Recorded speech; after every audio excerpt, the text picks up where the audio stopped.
प्राची अभी खड़ी खड़ी सारी बातें सोच ही रही थी, इतने में आरव ने पीछे से उसके कंधे पर हाथ रखा तो वो एकदम चौंक कर पीछे पलटी और आरव को देखकर बोली, तुम? हाँ, पर तुम ऐसे क्यों डर रही हो? आरव को देखकर प्राची ने अपनी पलकें झुका ली और उसे देखकर बोली, नहीं नहीं, बस ऐसे ही। किसका फोन था? आरव ने पूछा। वो मैनेजर रीटा का फोन था। क्या कह रही थी वो? कुछ नहीं, बस बता रही थी कि सिसोदिया वाला प्रोजेक्ट लाइमलाइट युग की कंपनी को मिल गया है और युग की कंपनी से हमारे लिए कॉन्ट्रैक्ट आ गया है कि हमारा शोरूम ही उनके साथ ये डील करेगा।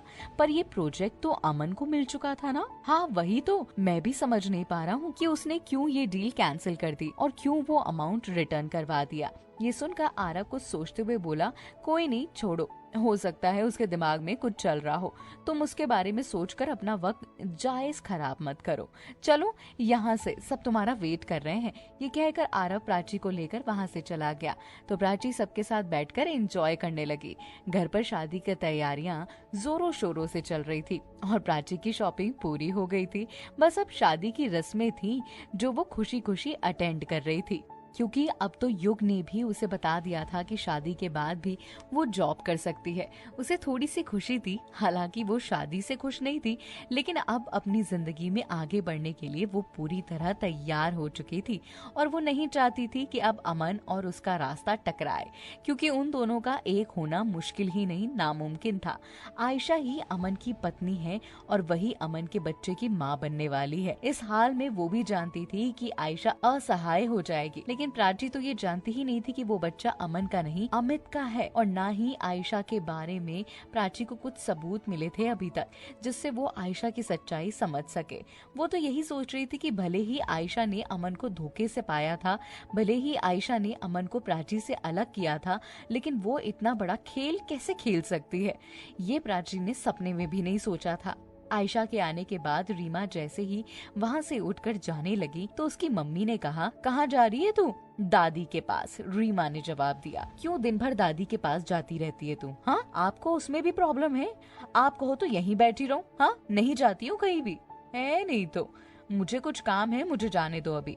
इतना कहकर रीमा वहाँ से चली गई। दादी अभी अपने कमरे में लेटी हुई थी। रीमा दादी के कमरे में जाते ही उनके पास जाकर बोली, दादी दादी, आपको पता है बड़ी माँ अमन भैया और आयशा की शादी बहुत जल्द करवाने वाले हैं, सिंपल वे में।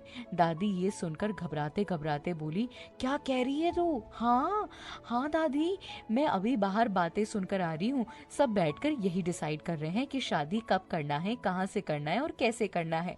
पर बेटा, हम इसमें कर भी क्या सकते हैं? आज नहीं तो कल ये शादी होनी ही है। तू भी जानती है और मैं भी जानती हूँ कि अब अमन और आयशा की शादी होनी ही है। दादी, आप तो जानती हो अगर ये शादी हो गई तो वो आयशा भैया की जिंदगी बर्बाद कर देगी। टेंशन मत लो बेटा, कुछ ना कुछ तो अच्छा जरूर होगा। दादी की बात सुनकर रीमा वहाँ से उठकर चली गई। आयशा अमन की मम्मी को देखकर बोली, अच्छा मम्मी जी, एक बात कहूँ अगर आप बुरा ना माने तो? हाँ बेटा बोलो ना, अमन की मम्मी ने आयशा के सर पर हाथ फेरते हुए कहा। मम्मी जी, मैं चाहती हूँ कि ये शादी सिंपल तरीके से ही हो। शादी भले ही मंदिर से हो, लेकिन मैं ये भी चाहती हूँ कि शादी में ज्यादा लोग शामिल ना हो, मतलब हमारा परिवार ही काफी है। आयशा डरते डरते बोली, हाँ बेटा कोई बात नहीं, तुम नहीं चाहती तो ये शादी हम ज्यादा लोग नहीं बुलाएंगे, बिना लोगों के साथ करेंगे और बस हमारा परिवार और कुछ जान पहचान वाले लोग ही होंगे। इतना कहकर अमन के चाचा की ओर देखने लगी तो अमन की चाचा साइड में गए और अमन की मम्मी को आने का इशारा किया। अमन की मम्मी भी वहाँ पहुँची तो वो अमन की मम्मी को देखकर बोले, भाभी लेकिन आप तो जानते हो हमारी इतनी जान पहचान है, हम शादी में बुलाएंगे नहीं किसी को तो सब बुरा नहीं मान जाएंगे। हम बड़े लोग हैं, ना कि मिडिल क्लास, आप जानती हो ना। हाँ हाँ तुम टेंशन मत लो, हम रिसेप्शन तो रखेंगे ना, रिसेप्शन में हम सबको बुला लेंगे। एक बार शादी हो अच्छे से, उसके बाद हल्ला हुल्ला कर लेना तुम जितना चाहते हो। अमन की सगाई में कैसे उस लड़की ने आके ड्रामा किया था, याद है ना?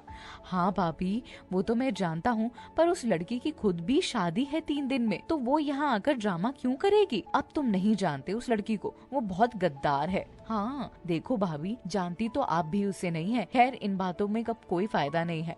आप समझेंगे नहीं और मैं समझा नहीं पाऊंगा। ये कहकर अमन के चाचा वहाँ से चले गए। तो अमन की मम्मी को थोड़ा अजीब लगा। इस सब ने उन्हें सोचने पर मजबूर कर दिया कि सब लोग प्राची की साइड ही क्यों लेते हैं। लेकिन अब वो कर भी क्या सकती थी, जिसे वो सोचना है सोचे।